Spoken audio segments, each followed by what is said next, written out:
Hoje vamos apresentar aqui aos senhores como funciona a democracia.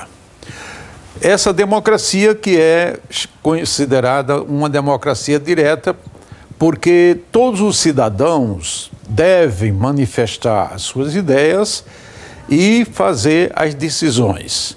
Ora, o mecanismo para ser feito isso é um mecanismo realmente, de certo modo, complexo, mas não é difícil de se entender e de ser realizado, ser viabilizado. Porque esse mecanismo é estruturado dentro da doutrina da democracia pura. E a democracia pura, ela prevê na sua doutrina a coleta dos assuntos e a seleção dos assuntos por todos os cidadãos. Todos os cidadãos têm que participar da coleta dos assuntos e todos os cidadãos também têm que participar da seleção dos assuntos. E, em seguida, na doutrina da democracia pura, existe a decisão feita através de um esquema, de um método matemático, tal como o Pitágoras e o Platão desejavam que fosse feita a democracia. Então podemos mostrar aos senhores em detalhes como funciona isto. Antes de prosseguirmos, devemos informar aos senhores que no regime de democracia pura, quando os cidadãos atingem a maioridade, eles devem se manifestar perante uma central de programada que é feita através da internet.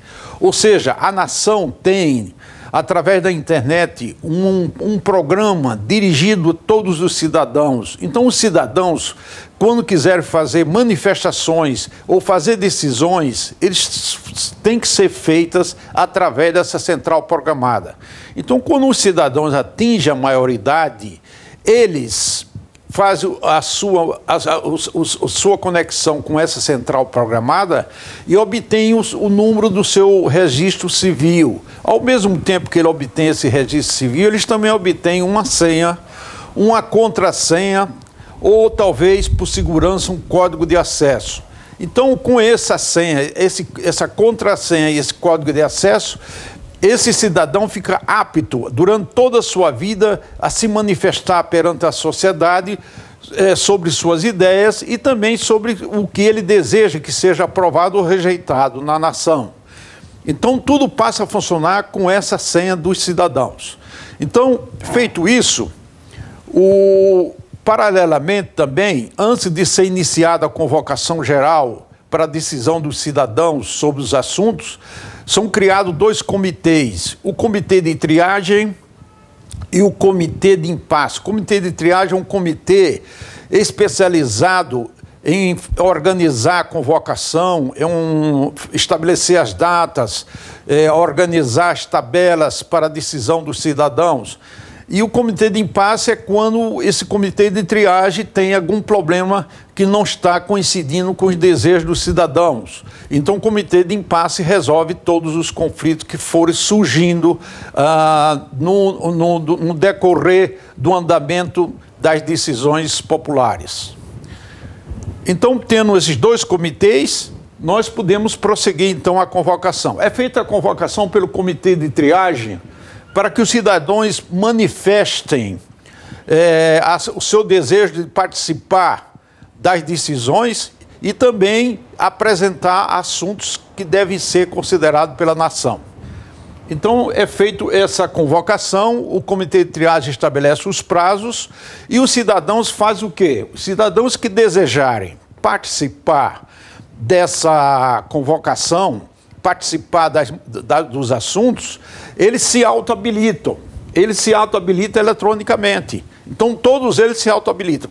Numa nação como no Brasil, de 190 milhões de habitantes, pelos cálculos feitos, baseado em todas as assembleias que já houve nas democracias da antiguidade e nas assembleias que são feitas hoje pelo mundo, em associações, cooperativas, condomínios, se calcula que praticamente, de 190 milhões, 20 milhões se autohabilitam.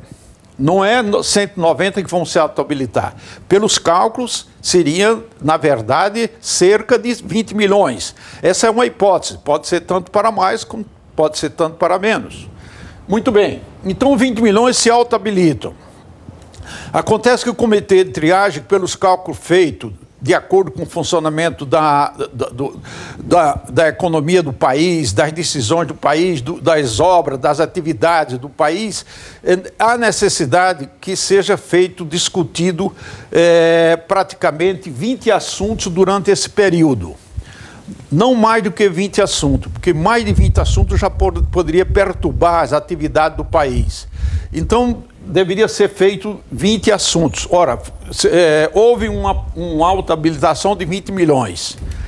Muito bem, feita essa auto-habilitação de 20 milhões, o comitê de triagem estabelece data para que esses 20 milhões que se auto-habilitaram apresentem assuntos, então, que devem ser discutidos pela nação. Ora, dos 20 milhões, pelos cálculos também realizados, se tem uma avaliação de que cerca de 2 milhões é que apresentam assuntos, que deve ser analisado pela nação. Então, de 20 milhões passa a ser 2 milhões. Muito bem, dos 2 milhões que apresentaram os assuntos para ser discutido pela nação, foi feita, então, na verdade, uma coleta de assuntos de todos os cidadãos da nação. Então, isso já foi democraticamente realizado. Mas acontece que nós temos agora 2 milhões de assuntos. Então, existe agora uma missão do comitê de triagem, que é o quê? É fazer um agrupamento por natureza de assuntos desses 2 milhões. Pelo seguinte, muitos assuntos são repetidos pelos cidadãos, são colocados na central programada de uma maneira diferente, mas na natureza são iguais. Então, precisar agrupar esses assuntos por natureza. Então, esse agrupamento é feito pelo comitê de triagem e quando é feito esse agrupamento, pelos cálculos também realizados, se avalia que de 2 milhões dos assuntos se reduz a praticamente a 200 assuntos só. Porque são 200 assuntos de acordo com a natureza deles. São dentro daqueles grupos. Acontece que se um cidadão não aceitar que o assunto dele esteja incluído naqueles grupos, ele pode protestar isso através do envio de sua manifestação para a central programada. Ora, se o comitê de triagem aceita a colocação feita pelo cidadão, então passa a integrar naqueles 200 assuntos mais um assunto que foi colocado pelo cidadão. Mas se o comitê de triagem achar que não é bem isto o que o cidadão está colocando, por exemplo, já está dentro da natureza dos outros agrupamentos, o comitê de triagem recusa. E se recusar, há um impasse. E nesse impasse é julgado pelo comitê de impasse, que é resolvido se deve incluir ou não incluir o assunto. Na nossa hipótese, vamos dizer que o comitê de impasse aprovou que fosse colocado mais um agrupamento diferente. Então passaria a ser de 200 assuntos, passaria a ser 201 assuntos a ser discutido pela nação.